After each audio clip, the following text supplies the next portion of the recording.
Hi everyone मु विक्रम आपन को स्वागत करी मो यूट्यूब चैनल को। आज टॉपिक हूँ सीधा सड़क आम आलोचना करवा काली जाजपुर रे घटी जाइदिया घटना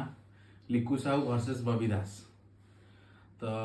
प्रथम कहबी लिकु साहूंकर पॉलिटिकल जर्नी रो मु गोटे बहुत बड़ फैन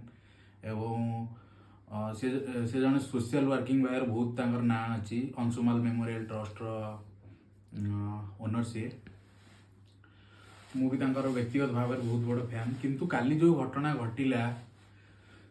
से जो डायरेक्ट सीधा सड़क कहते जे बबी दास एवं तांकर भाई भव प्रसाद दास सीधा सड़क भाव हाथ अच्छी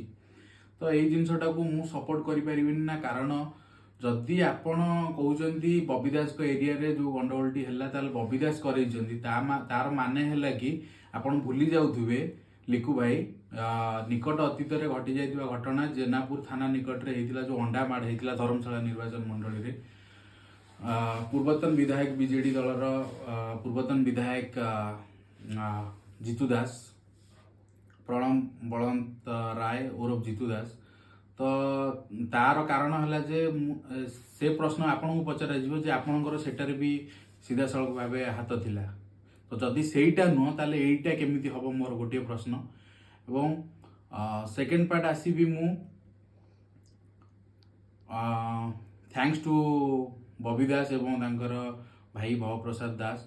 जे कि सी एडमिट करचंदी एवं कड़ा निंदा करचंदी एवं यह एक निंदनीय काम मध्य दलगत निर्विशेष मु गोटे कथा कहवाक चाहिए साधारण